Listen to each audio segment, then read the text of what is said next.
everybody. Welcome to another MoGraph podcast. I'm your host, Matt Milstead. Joining me this week from Profanity Creative, Mr. Mark Cernosia. Hello, hello. And I want to start the show by giving a big shout out to our universal sponsor, Otoy. You know them, you love them. They're the makers of Octane Render and the Render Network. With Octane, you can create super photorealistic renders incredibly fast. And for those renders that need the little extra push of power, the Render Network has you covered. They can render your Octane, Redshift, and Blender cycles frames in a fraction of the time and the fraction of the cost of other cloud rendering services. RenderCon is coming up, which is going to be fun. It's in less than a month. So make sure and grab your tickets. I'm supposed to have a code here coming to me. So if you haven't grabbed your ticket, email me. And if you're still wanting to get a ticket, and I'll see what I can do, because I think we're supposed to have a code for everyone coming up soon. But yeah, make sure and give Otoy and the Render Network a big shout and say thanks for hosting or for sponsoring all things MoGraph.com. But we're here to talk to you, Mark. It's been a while since I've had you on the show, you know. Ever since, it has been, yes. You and I both left camp and let Dave take it all over. It's kind of like we haven't, and I started working full time at ABC. We haven't really talked much to each other. It's pretty crazy. I feel like we haven't seen each other in forever. Yeah, this last year has been pretty crazy. Yeah, yeah. To say the least. How's business been Times for are you? a-changing. You know, I'd love to know that. What's that? How's business been? Sorry. Now that you're like you stepped away from camp, you're able to put all your focus in Profanity Creative. How are things been going since then? Last year was super crazy. Yeah. Obviously we've all seen signs of the times and lots of change in the recent years, but doing a lot of direct to client work in like the outdoor space and action sports space and through products, the whole kind of political landscape and tariffs and all that really threw that whole industry for a loop because most people source from there. And so, so that pretty much ground business to a halt. I should say business in like marketing. A lot of companies were taking marketing dollars to pay tariffs. So it was really interesting. And I never thought as an animator I'd be paying attention to like macroeconomics, but here I was listening to CFOs talk about how they were dealing with things, because in my head was if I could listen to that and I could be informed with what those decisions were, I would be a little bit more prepared with things that might come down the line or may not come down the line in terms of marketing projects and stuff like that. So the last year was pretty wild. I ended up kind of freelancing with a bunch of studios as well, just to kind of, keep the money coming in and the lights on here. Shout out to Sibling Rivalry and Los York. Nice. Like, two great studios. And so, last year was super weird, but up until pretty much Q4, like at the end of Q3, beginning of Q4, I ran my numbers and I was 40% down from the year before. And so a little bit of panic set in. Yeah. But then Q4 spend started coming through and working really long 18-hour days for 3 months was not what I wanted to do, but it made up some ground, and I ended up pretty much flat on the year like I was the year before. So not bad. It was a grind to essentially stay normal. Yeah. But since then it's been great. Q1's been pretty good. A lot of CES stuff came through. Oh, that's cool. And yeah, I think it's just a changing landscape, like I mentioned before. And, it's just one of those things where I got to be able to pivot or, not be too proud to jump into a project with another studio or whatever. It's like we're all doing this together, and, we're all trying to essentially keep our careers going. So yeah, for sure. Seriously. Are you I know you've been C4D and Houdini. Are you mostly Houdini nowadays? Yeah, I mean, yes, and I mean, I'm still bouncing between Yeah, everything really, but I mean, Houdini's just so powerful, and getting faster in it, but like C4D is still, a main tool that a lot of these studios are using. I interesting. mean, we worked on a Sphere job that had C4D elements. Uh-huh. We worked on like a Houdini stuff for that Sphere job. So like you gotta kind of use both, Yeah. but I have really just enjoyed working with Houdini where like you essentially can set up your whole project and all your shots in various node groups, and Yeah. you really can kind of see the whole project right there in front of you, whereas Yeah. in cinema you're twirling down stuff and things are hidden and yada yada. So Yeah. but yeah, it's pretty incredible Yeah. software. Yeah, especially with the like doing takes specifically, like creating multiple ROPs and stuff like that, and being able to say what you want to see, what you don't. That's really nice being able to keep it all in one place. Yeah, Yeah, 100%. And like the thing I also love about just Houdini 2 is just so much automation that can kind of yeah, happen with it, like just wedging and all that type of stuff. And um, yeah, I kind of feel like that's a great way for us artists to, do similar things to like an AI type yeah, production workflow where yeah, it's like, hey, here's 10 smoke sims, client, choose the one you want, you yeah, know? yeah, yeah. So stuff like that. Yeah, I've especially with the talking about the AI workflow stuff.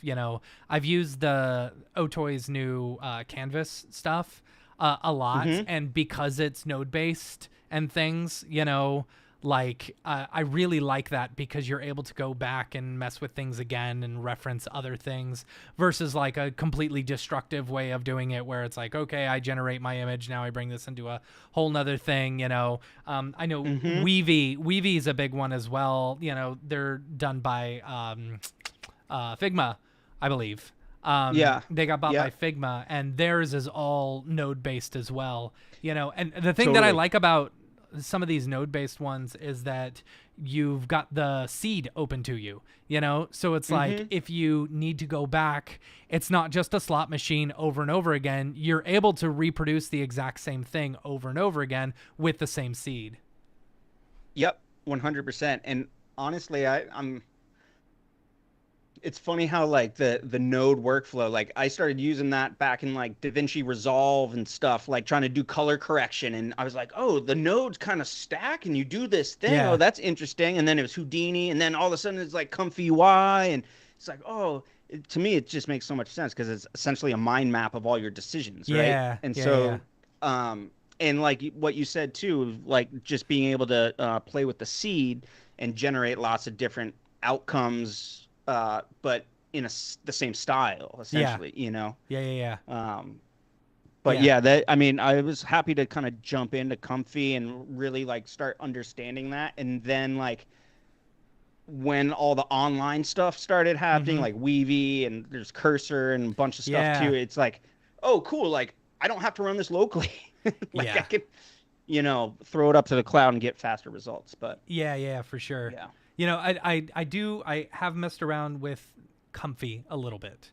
I Hmm. installed it, and then I do like that the things like Nano Banana and all the Gemini VO stuff. It's in there as nodes, and it's a whole lot more. It's a whole lot easier to like get results from those than it is from creating an entire Comfy UI Yeah, using the yeah, free yeah, nodes and totally. stuff like that. But it's like we pay for Higgsfield, which I think is super powerful. Have you messed with Higgsfield at all?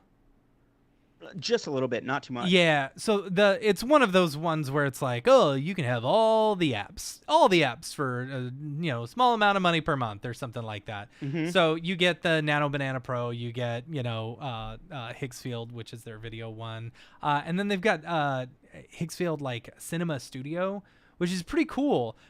We've messed around with it a bit where, you can create a prompt and stuff like that. And then it'll give you additional, like it'll guess what the next shot is going to be.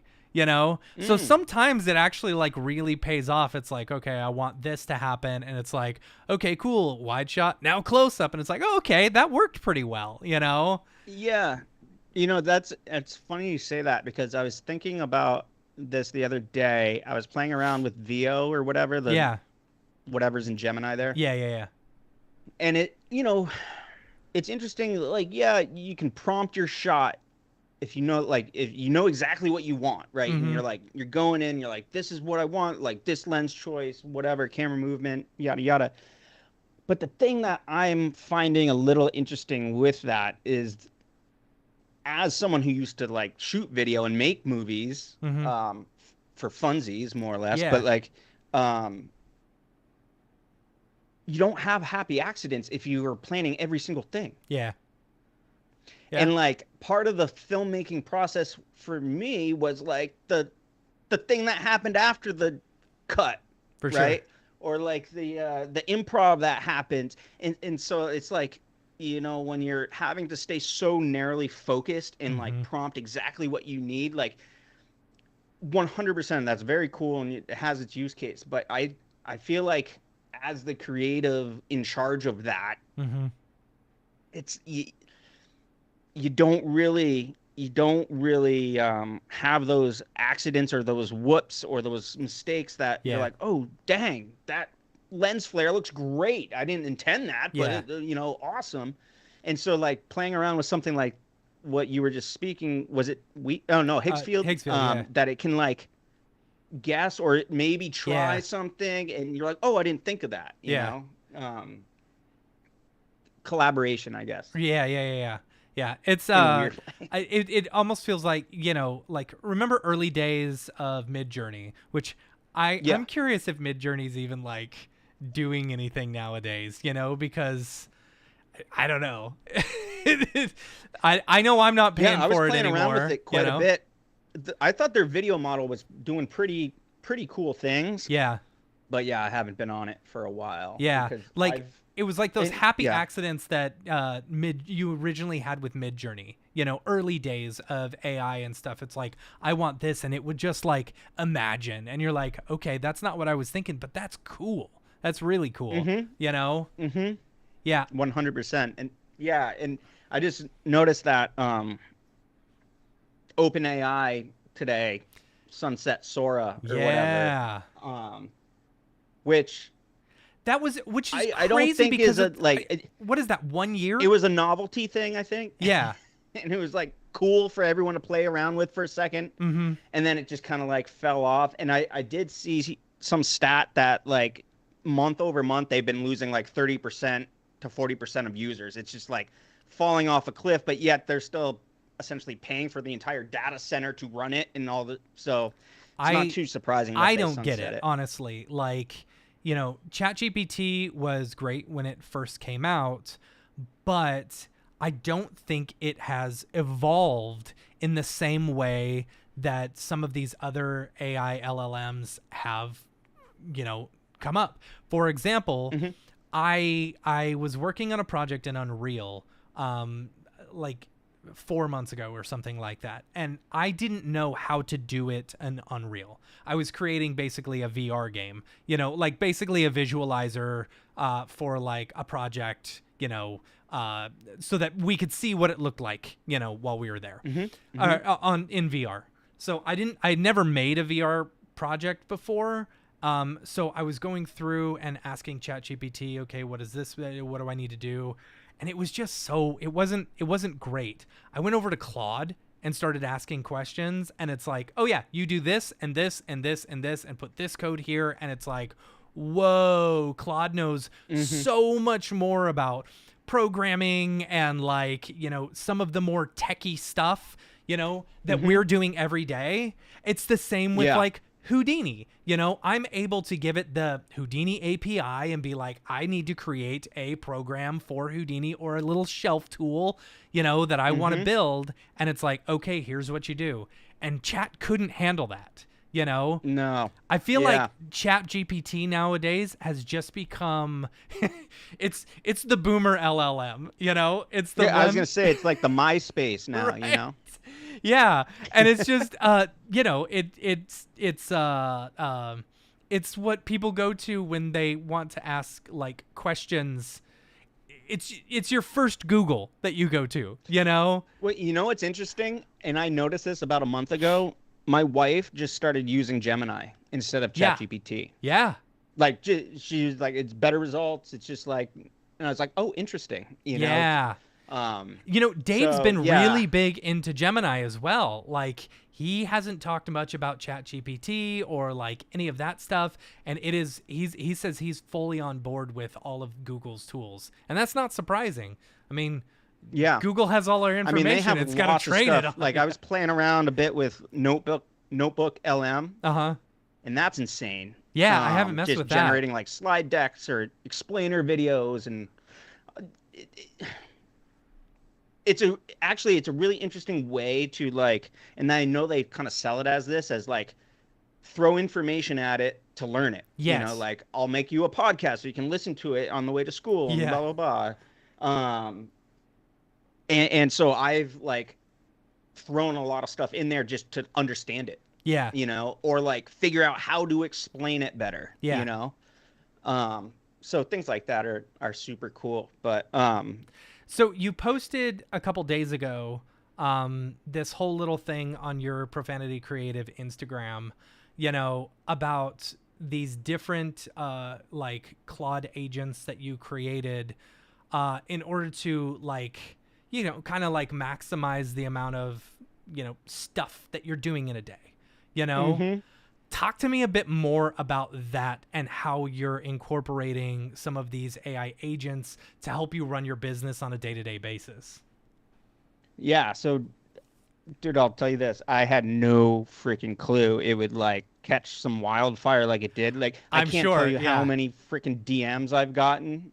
And like again, I'm not sure if gotten's a word, maybe that's a Vermont word, but like um but it's crazy. And the reason I even made that post, Mm-hmm. and I don't want to be like, oh, swipe for more content Yeah, or yeah, whatever the yeah, thing is, but I made the post because I was digging through Claude co-work stuff and like just trying to find ways to like use it in a creative business, and there's yeah, just nothing. There was nothing out there, and it was like, oh well, you can do this to like spoof the spam callers, and it's like, okay, yeah, I don't what cool, I guess, yeah, um so anyway, I started on this kind of deep dive, right? And this is right when like OpenClaw yeah, was released.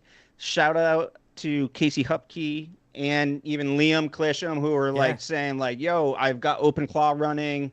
It's learning Houdini. It's learning Blender. It can do this. It can do that." I'm like, yeah. "Oh my God, I need to look at this." So as I was about to like pull a trigger on like a Mac Mini or whatever for OpenClaw, Claude had released. There you go. It's not. Notice it's Claude not just plugged in. I've had it for like not 6 months, plugged and I haven't. Go ahead.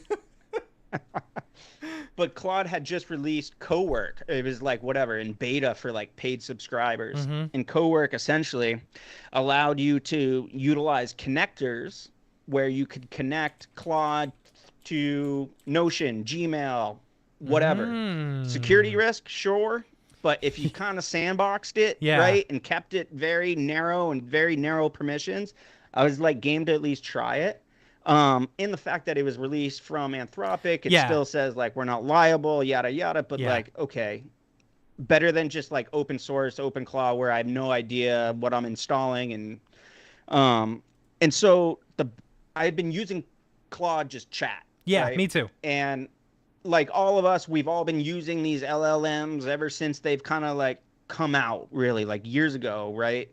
And I was always, paying for at least some sort of premium subscription to get the Mm-hmm. extra features and all of that good stuff. So when I moved over to Claude, I had started porting a bunch of my Chat GPT and Gemini stuff over Mm. that. I mean, literally, I've been like brain dumping in Yeah, for the past, what, 3 or 4 years, right?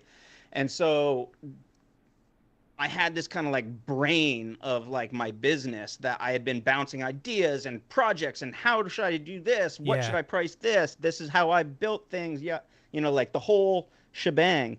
Essentially exported that brain, brought it into Claude. And when they allowed co-work and brought co-work to everybody, you could park that brain essentially in a project called Profanity, make all these quote unquote plugins, uh huh, which are essentially agents yeah, that will reference that brain, Mm.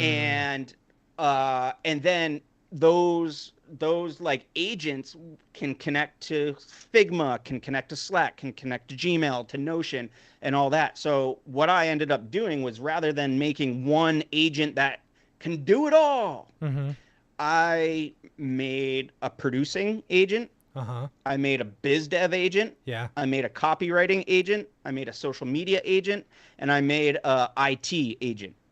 And so I gave each one very specific instructions to, like producer, your role is to, Yeah.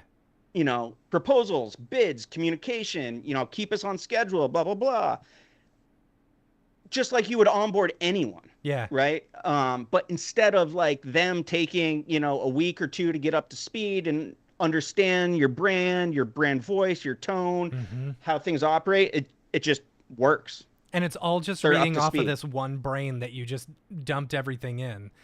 That's Hmm. smart. That is smart. And so essentially in that brain, I have like transcripts of all the podcasts I've been on, so it Yeah. knows how I talk. It's got previous decks Uh-huh. and, proposals and all that stuff. So it really can understand how I design things, and it can essentially replicate that in Figma and like just go build it. Wow. Um, it is freaking nuts. And so, like, honestly, the biggest thing, and if anyone's even like remotely interested in this stuff, the first thing I would have you do is like make a virtual assistant or producer, give it give it read access. So that's an important point. I Yeah. have not given write access to anything in like Gmail or anything like that. Yeah. It's all read only. It can write in Notion, which is fine because that's kind of my like repository. Yeah.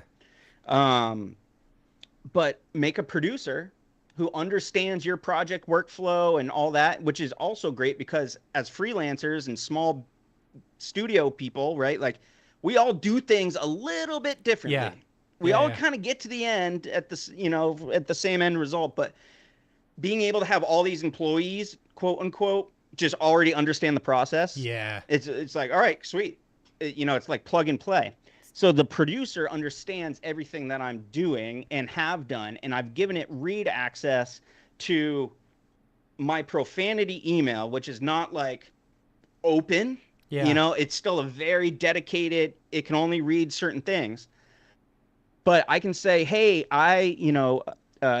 client XYZ, we talked about 6 months ago. They went cold. I want to follow up with them. They'll have a whole email written, a plan, all this stuff. And I just go in, I read it, I edit it. I essentially react to that first draft Yeah. and put stuff in and whatever, and boom, it's done. Yeah. And it's written in my voice. It's written in my like kind of brand tone. That's a little bit not too formal. Yeah. Yeah. Um, and so it can do all that, but also the biggest thing that I've really found is like every morning it sends me a DM on Slack Mm-hmm. with like a daily briefing. That's so Here are cool. the emails that came in yesterday. Here are the responses, priority list. You should respond to this, this, and this first thing. Check this out. Okay, project updates. This is in, final review. Mm-hmm. Boom, boom, boom. And it's just like a complete menu schedule of all your tasks for the day. Yeah. And like, as someone like me who's like constantly task switching and Yeah. just going and trying to create in the middle of it all, just having that as a reference every morning is phenomenal, you Amazing. know? Yeah. So I've been really going deep in this, and it's really insane, Matt. Like, my biz dev, I was like, I want to get into more golf projects. Uh-huh.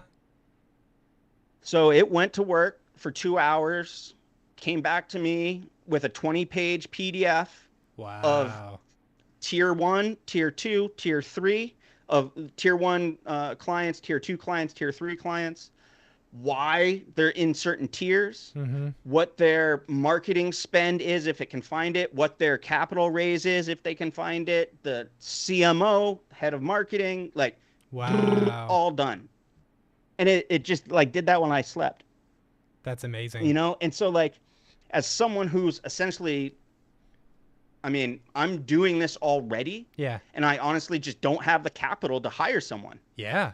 So it's like, if I can essentially delegate all these kind of busy work tasks, and I don't want to say like biz dev is busy work, but like just go research stuff so I can at least come Yeah. back and like have something to look at, Yeah. and start somewhere. That has been like an insane game changer. Oh God, I didn't mean to say that. Bleep that out.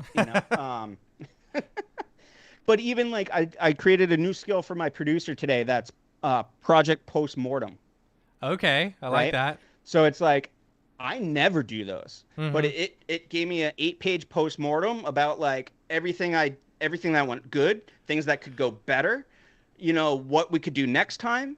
And these are things that I've been wanting to do forever. I just don't have the time. Yeah. And when I do have the time, I don't want to fucking do it. I want to Yeah. like go watch a movie, Yeah. Right. or like, so, just doing things like that, I think are, at least for myself and people like me, like right now, I think it's super powerful and it's really worth looking into. And dare I say, my saving grace around it all is it's really not doing the creative. Yeah. It's doing everything else. Like I That can was. throw ideas at it, Yeah. and I have an assistant creative director, whatever Yeah. type person that I can bounce ideas off. Yeah. But like I'm still making all the stuff. I'm Yeah. still the one on the client calls. I'm still the one sending the emails and making the connections. So like Yeah. it's just it's doing 80% of the grunt work, Yeah. you know? That's something that I appreciated about your Instagram posts. It's like you're going through it and you're kind of giving this like teaser. It's like, oh yeah, I implemented this and I implemented that and I implemented this. And it's like, it's making me so much more efficient. But I'm also doing all the work, I'm Yeah, still doing all of the creative work. It is still me. It is still my voice, but I 100%. have offloaded this to a bunch of basically computer employees. Mm-hmm. Yeah. And like what is AI really good at? It's synthesizing data, it's scraping data. So 100%. it's like Yeah. all of that stuff is like made like that's a producer role ish, right? That's a Yeah. biz dev. That's a finance person, Yeah. like there's just so many things that relate to data. And I also don't want to like, shout from the mountaintops that like this is like the new Yeah. thing for studios, blah blah. It's not. It's the new thing for someone like me who's wearing 5 different hats in my Yeah. business, Yeah. Yeah. Yeah. Yeah.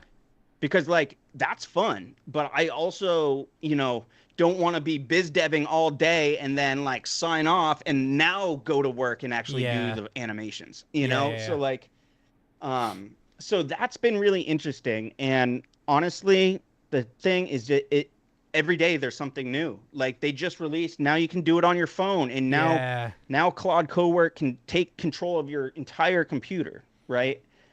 Dangerous. And like before, it could take control of Chrome, Yeah. right? It could like do stuff. And you've seen around the web, like people are posting on GitHub. There's these things called like MCPs, which are Yeah. like Model Context Protocol or whatever. Yeah. So like you can plug Claude Cowork and Claude Code into Houdini, Yeah. right? And say, set up a smoke sim, get it ready to render with like optimized render settings. Yeah, like it's not going to get you like the final product, but it Sure. will get you like the initial setup, and you Yeah. go in and start iterating. Yeah. And there's one for Cinema, there's one for Blender. Yep. I mean, and like I don't want that per se, Yeah. but like it's just wild what this It's stuff can do already. it's interesting because it almost makes your job then, because here's the bottom line. The computer can do this stuff, but it's got to take some sort of input. There always Mhm. has to be someone giving input in order for it to do the job. For example, right now I'm doing the bite off that I've talked about the past few weeks, which is the big Nintendo competition, and I've got one more week, and I've been using Claude heavily to do a lot of my assembly code because I don't know assembly that well, and so it's easy.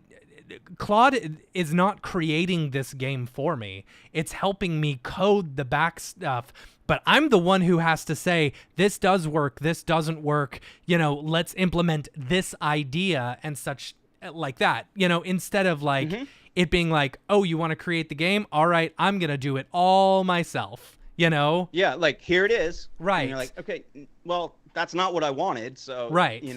Right, exactly. Yeah. And it's like, okay, that's great. It's like, it's great that these MCP MCP, yeah, can start creating Houdini things or Cinema 4D or Blender things, but it's like, you're still the creative director. You're the one who's saying, I want this to happen and I want this to happen. And knowing the programs well enough to where it's like, I'm going in and I'm making these changes. I'm testing these things. It's not like, I don't know what I'm doing and I'm hoping this is right. It's like, no, I know what I'm doing. Yeah. The last thing I want to be is like completely hands off and the thing just run, like, no, like, that is freaky. Yeah. Like, And no. it takes all the joy out of what we're doing, which is art. We're creating art. And whether, it's like, you'll hear people poo-poo the idea of like, oh, AI art isn't art, which, yeah, you're just putting in a prompt and it's, throwing out an image, fine, whatever. Maybe that's not art, but it's like, through stuff like this and being able to iterate and use your own creative ideas and stuff like that, it is art, there's It's an art to it, for sure. Yeah.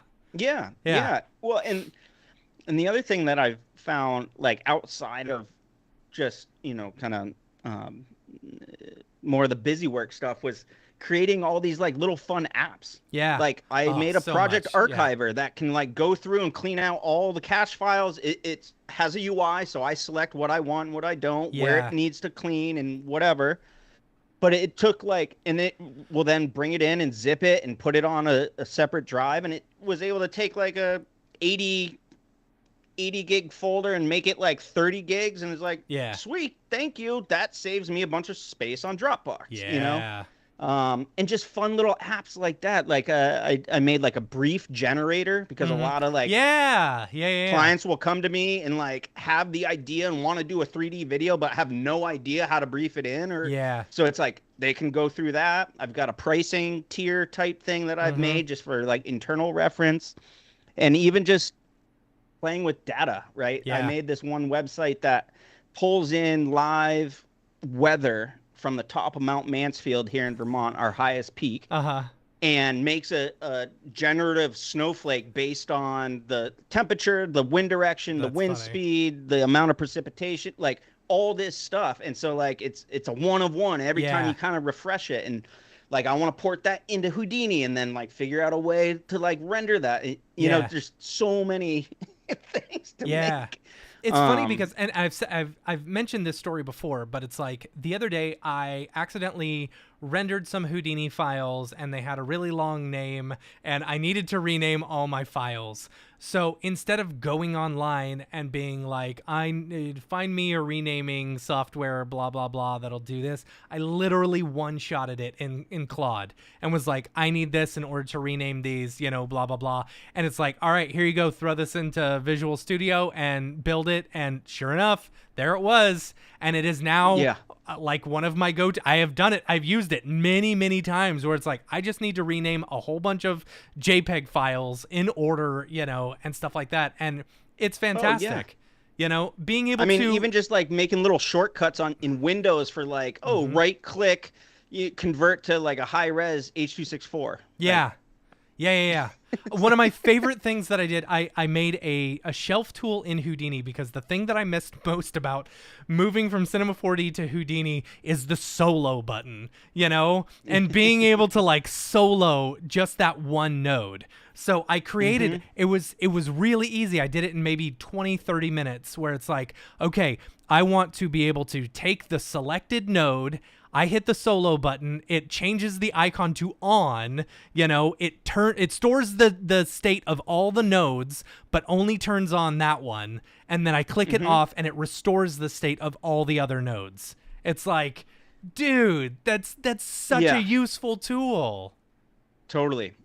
And I mean, and that's what I love about it too is like, we're not Pixar, we're not Yeah. ILM with TDs that can like spin up a script for us to go do the thing. It's like, Right. but now I kind of have someone. Yeah. Yeah.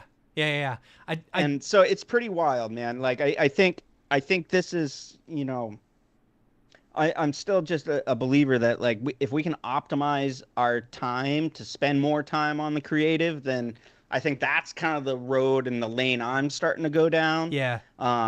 And honestly, through the amount of like DMs and emails and responses I got from that, Mhm. I posted on LinkedIn too, like there people are very curious about it and not necessarily talking about it publicly yet, but Yeah. like it's the cat's out of the fucking bag. Like I we're here. agree. Like it's I agree. and so yeah, I don't want it to take jobs, but I want it to enhance my job. Yeah. And I think this is kind of like the mentality a lot of us have had since kind of the beginning with a couple daggers of FUD in there, but like Yeah. but for the most part, yeah, I just firmly believe that we're gonna have a crazy like upheaval in employment and jobs and Mhm. stuff like that. But once that dust settles, I imagine like the productivity and just everything will like fire up. But like, I mean, that's probably 10, Yeah. 15 years out. I don't know. It's But going to be interesting to um, see how much like for example, let's jump back to NFTs back in the mhm, day. It was at the very early stages of the AI art, mhm, generative art world.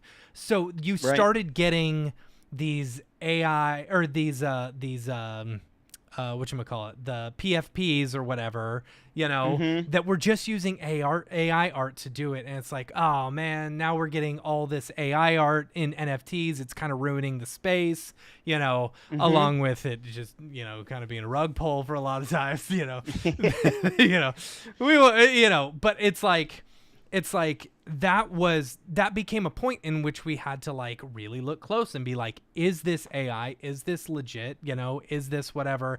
And you start seeing people on Instagram posting renders and stuff, and it's like, oh, did you actually render that? Well, no, I prompted this, Mhm, and it's like mhm, it was my ideas, but I prompted it, and it's like, okay, so now we've mhm. got to do that. We got a big influx of that. I think we're going to get with the whole Claude and the whole, like, all of the programming stuff. We're going to get a huge influx of just like really crappy programs, Yeah, yeah, yeah. over the next That couple was of the years. conversation.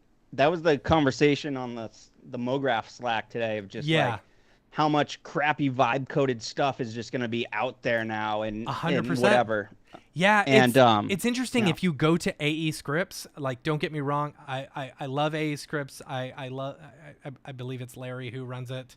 Lloyd. Sorry, Lloyd. Lloyd. Yeah. I love Lloyd. He's a great guy. But I have noticed an increase amount of like, this is AI based After Effects stuff. This is AI based Yeah. C4D stuff, and it's like, okay, they're charging $125 when I'm paying $25 a month for Claude, or $20 a month for Claude, and I could probably spend a weekend making that exact same plugin. You could probably spend 10 minutes. Yeah, some of them, yeah. So, Yeah, no, it is crazy and I do I think just the democratization of all of these tools, right? Like mhm, we see it as animators and we're like, oh man, like anyone can make an animation now. Look yeah, at Notebook LM, like throw it in there. You got a whiteboard animation yeah, explainer video in like 5 minutes. And like, cool. Everyone can do that. We're vibe coding programs and stuff. mhm. And I'm sure like programmers are looking at us like, oh my God, like look at these, I know they're not dweebs, even reading the code; they're Yeah, just exactly. submitting it. Yeah, But I feel like this is just kind of happening across the board. yeah, And so like it kind of gives me hope that like yeah, Jimmy can, prompt something in Midjourney or Notebook. That's great. But the people who really want the stuff and the goodness, they're yeah, gonna go to Barton, yeah, right? They're yeah. gonna go to ABC. They're gonna go, and so like I just still think like the buyers, the premium buyers are still going to be buying premium things. Yeah.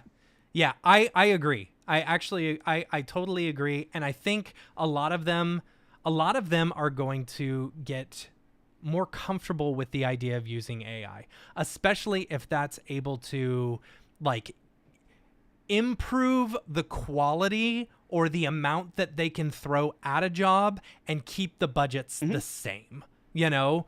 So it's Totally. like if a client's spending $200,000 on a thing that if they, that and they're able to add in enough AI stuff to it that would counteract it being $400,000 if we were doing it, it's like, okay, cool. That's great.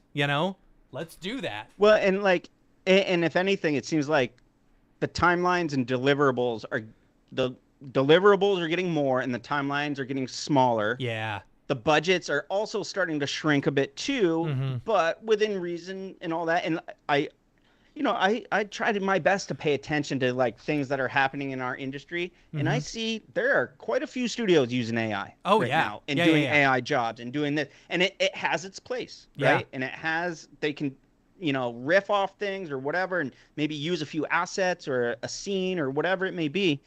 But like, I don't know. I just feel like not not using these tools, not really getting my hands dirty with them is not a good use of my time. And Yeah. it's happening so fast that, I mean, shit, in 3 months, if you're not touching certain things, like you're already like a year behind people, Yeah. and like Yeah. that's not the kind of anxiety I want to feel, but I also want to be kind of prepared Yeah. for what's inevitably coming down the road. Yeah, and you're at a level in your career where it's like you kind of need to know this stuff. You need to know it's like is there a better way to do this? Is there a cheaper, faster way that will cost me less time and be able to increase the amount of work that I can do and therefore charge more for it? It's like, yeah, that's Or something as a yeah. business owner, you've got to know this stuff.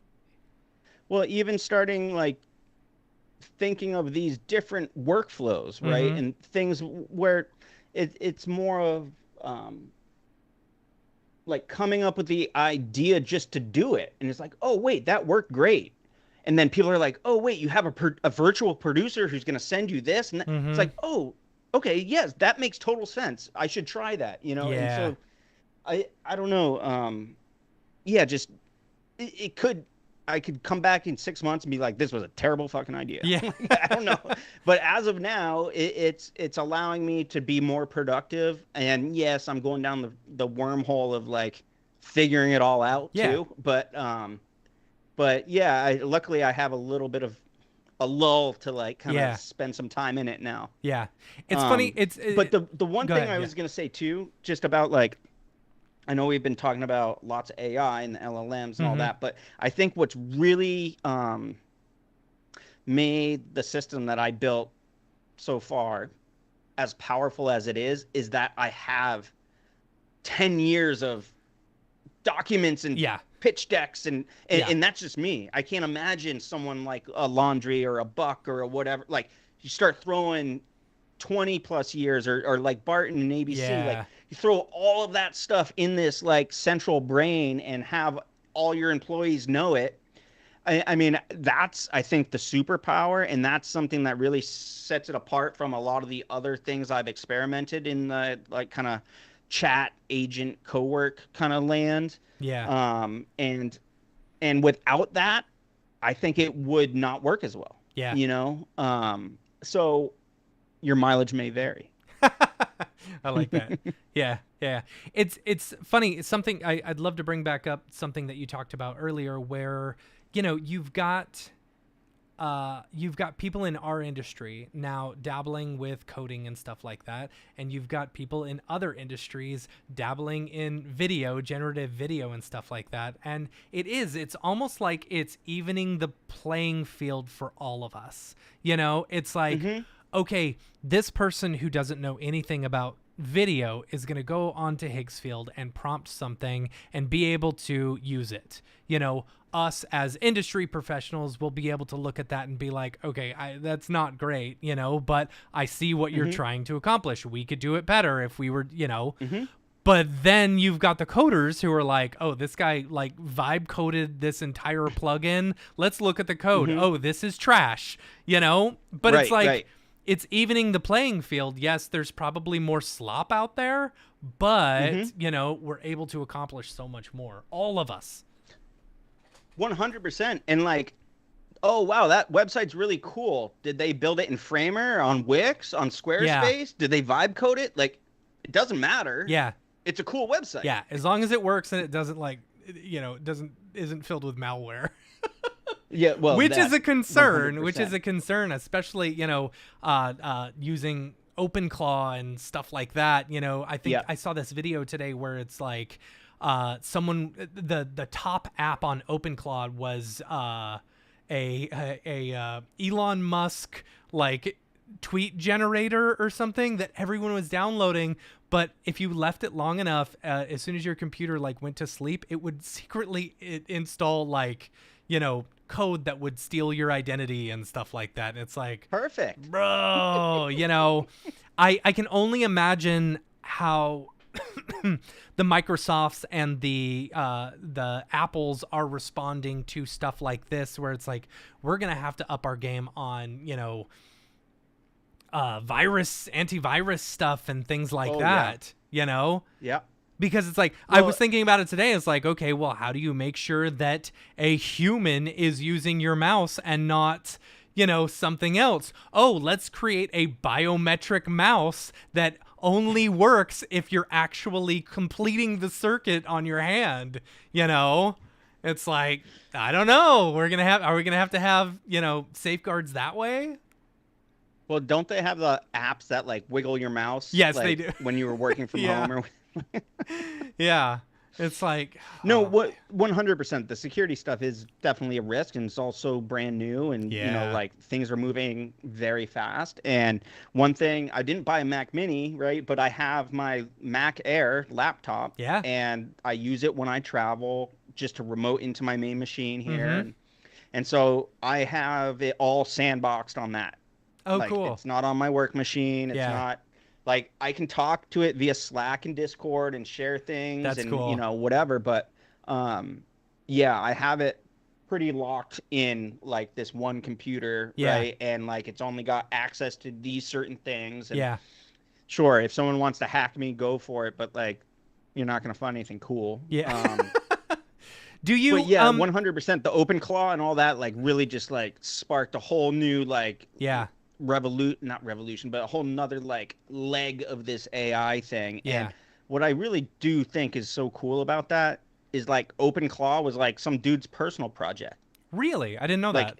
He just like, it was like a group of friends or something. They just like made it, put it up on GitHub, and it just like took off. Wow. And then, you know, weeks later, Claude's releasing something, you know, I know OpenAI is closely behind, like it's just it's so interesting to see how fast this stuff's happening and how these like companies really need to respond almost in real time to release features and keep up with the competitors and stuff, you know? But yeah, what a time to be alive. What a time indeed. You know, I like to think about it this way. You know, I love Star Trek. I've always loved Star Trek. You know, Next Generation, I grew up on that. You know, and I absolutely loved the world that Star Trek is based in. One of my favorite things was whenever they would talk to the computer and be able to like figure out problems. You know, it's like Geordi's there in engineering trying to figure out problems, or, you know, the one where Dr. Crusher is all alone and she's talking to the computer and the computer's like, the size of the universe is, you know, only the size of the ship or something like that, you know? And it's like you're figuring out problems by asking the computer the same thing. That was always what I wanted to get to. And when I discovered Claude and being able to code and talk to a LLM in a way to where like code through conversation. Yes. Yeah. And create programs that would help ease my everyday life. It's like this was a huge change in the way that I think about the world now, you know? Oh, yeah. I mean, it's been also so fun like doing this of like outside of business stuff, Yeah. applying it to like personal life. Like I made a travel agent that Oh, like that's so goes and like cool. scrapes the web. You know, it's not just like a web search. It will go and work for hours and then it builds a UI dashboard on Netify or whatever it is, Yeah. deploys that, and then I have like a whole beautiful dashboard that I can send to my wife, and it's like the top 5 Airbnbs, the top this, Yeah. That's a it is, really good it's so idea. crazy. That's a really good. See, And and you know, also it's like like it's we're crazy like because car like deals. businesses, that was their thing. That is like Expedia or Hotwire or something like that. It's like these are the things that they're doing, you know, and now you can Hmm. create your own little app that does the exact same thing. That's what I'm telling you, man. I think a lot of businesses are going to go out of business because it's going to become so easy to create, these types of services. Hmm. Yeah, no, I agree. And like you, if you pay attention to the stock market at all, you've seen all the SaaS companies absolutely tanking over the last quarter. Mm-hmm. But like that's fine. They're not, Figma's not going anywhere. Yeah. Adobe's not going anywhere, right? Yeah. Like as good as you can get at Claude, you're not going to like prompt After Yeah. Effects You're not going to one replacement, you shot know? After Effects. So, but If I only. think it really will like start eating away at certain Yeah. plug-in things or like and all that. But the other thing I do like about it is that you can build it tailored for what you need it to do. Yes. Not like shoehorn this plug-in to do the thing that you hope you can get out of it. Yep. It's just like, no, you want it, I want it to do this. Yeah. I totally agree. And if it doesn't hit it, then you keep going, you get error logs or whatever. And like even the other day in the Houdini channel on MoGraph Slack, there was a whole conversation about cops, Yeah. right? And like there's all these nodes and it's so hard to like really understand what they all do. So I just like grabbed the documentation, threw it into Claude, say, hey, can you make a dashboard for this? And it within 5 minutes, I had a dashboard with clickable nodes and all the stuff that gave you like a quick little bio, or you could brought you to the actual documentation. And just to Amazing. have like a little node library like that you can just look over and click and oh, like Yeah. so nice, you know? That's super cool.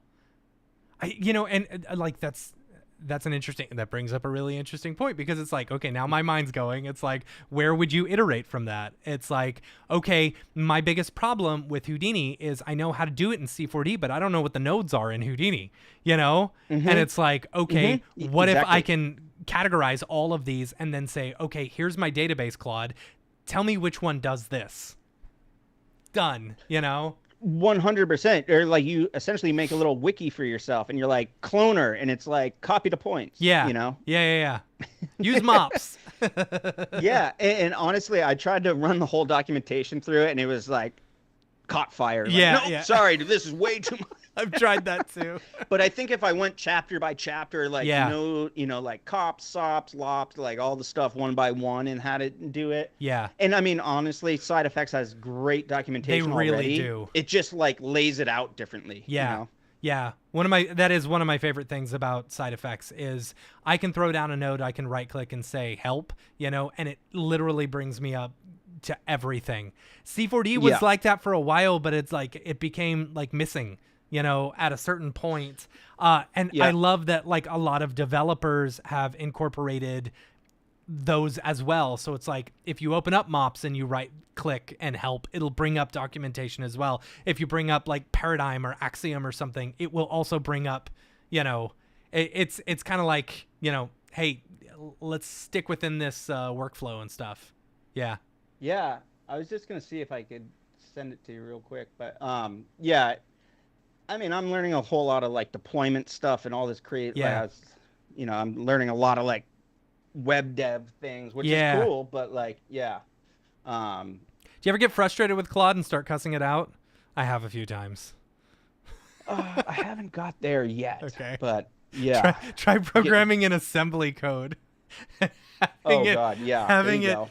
do breaks instead of jumps and stuff like that. It becomes incredibly frustrating. I was gonna say it might jump out at you and start Yeah. like punching you and like, Yeah. wait, why are you doing this to me? But Yeah. yeah, I sent you the link so Oh, you can, cool. Yeah, post let me it or see if I can whatever. Put it in the notes. let me see if I can open Um, this. Hold on. but yeah, I'm just finding lots of uses and just things that should not, are not the actual creative process, right? Just it's all the Yeah. stuff that I just don't like doing, like So that the brings you social all. media Man, this is scheduling so and cool. calendars and you know, Image operators, noise and patterns. Dude, that's so cool. This is really cool. right? My only thing would And so my like, only advice would be to center it instead of making it left justified. yeah, I mean, exactly. Yeah. And it's just little things like that, right? And you're like, all right, go do that. Or I've also used where you can have, Claude in the browser there and you're doing it and it's making all the adjustments. Yes. Yeah. It Yeah. won't Yeah. save it. It can't push it from there, Yeah. but it can write the CSS and whatever, Yeah, and you can that's copy what it I in. did But with. I created it was a Nest Music Maker app, where it was entirely, web based and stuff like that, and you could export out your code that the Nintendo would actually read. It's really ugh. cool.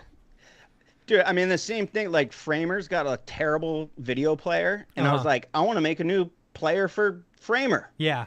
And so I spent a half hour and now I can upload stuff. I can put any link in there. I Yep. can whatever. It's all branded and colored exactly how I want it. Like it's just yeah. I'm a true fan and if you pay attention to the Slack over the last few days, I've been Yeah. in the AI channel talking it up a lot. But I mean, I have to say that my big catalyst to even diving into this was Casey Hupke Yeah. and him like being like, dude, this thing's learning Blender.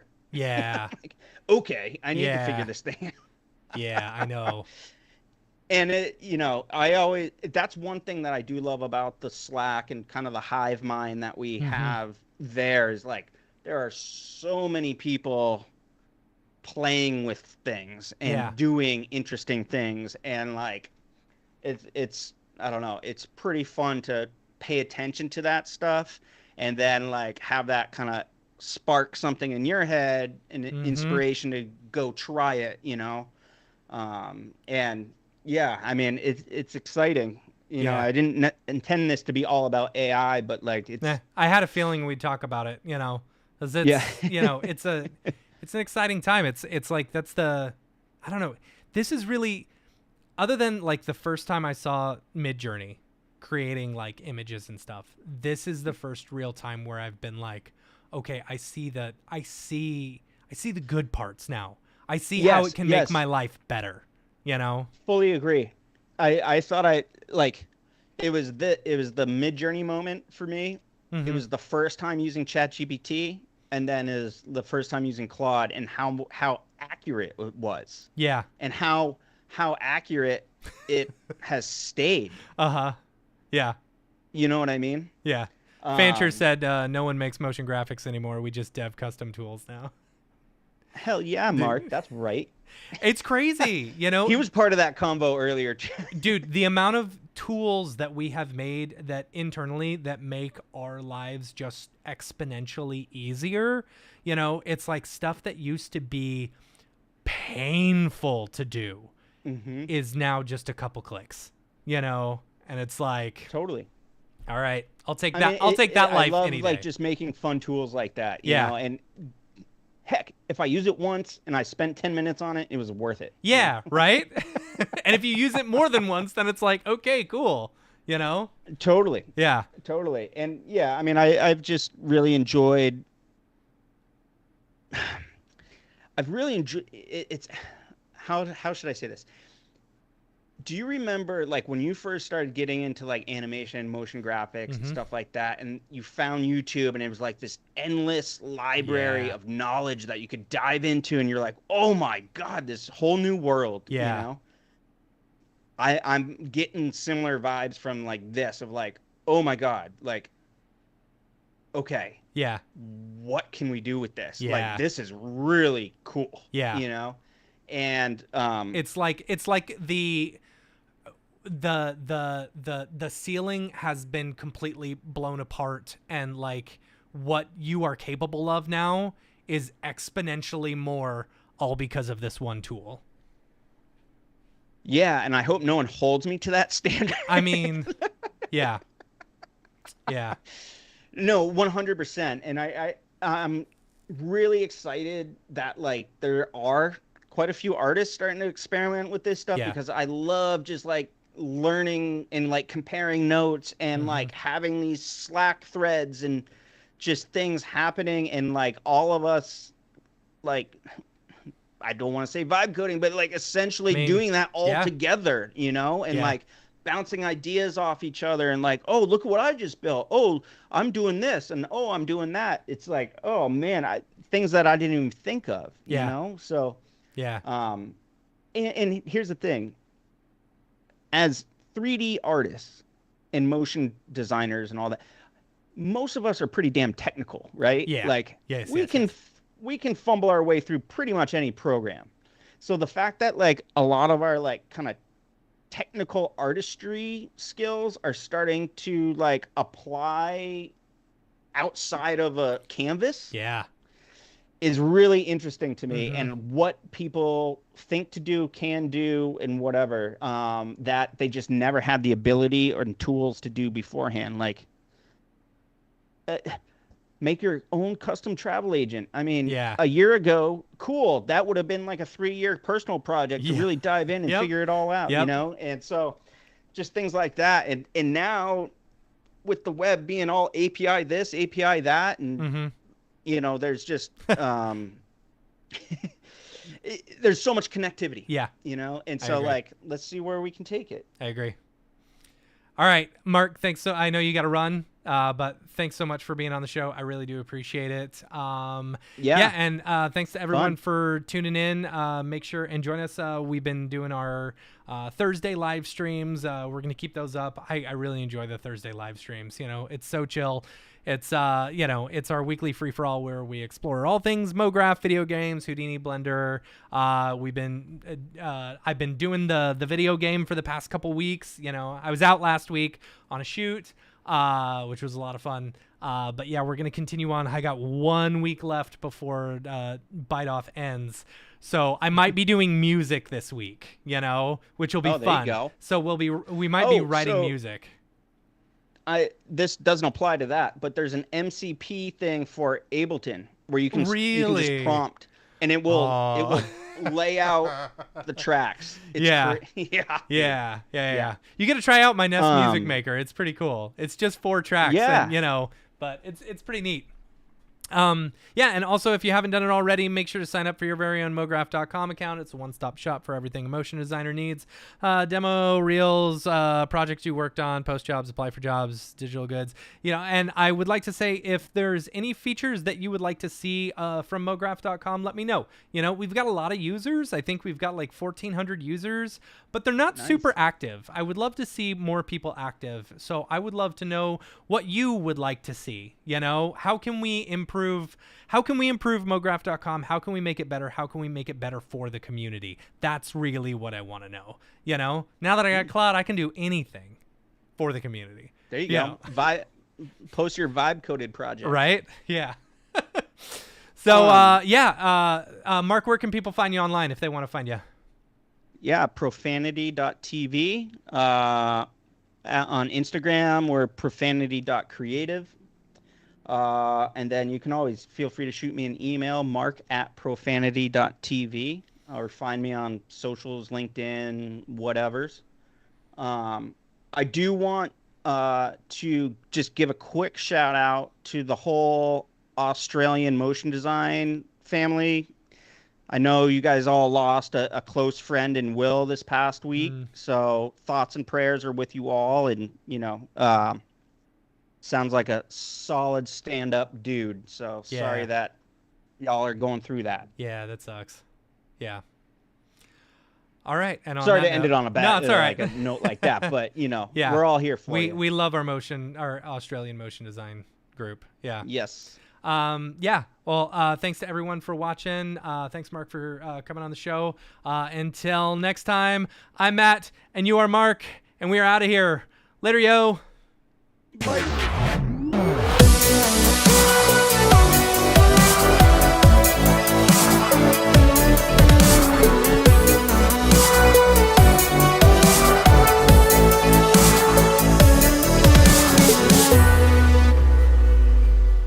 It's pretty good, I guess.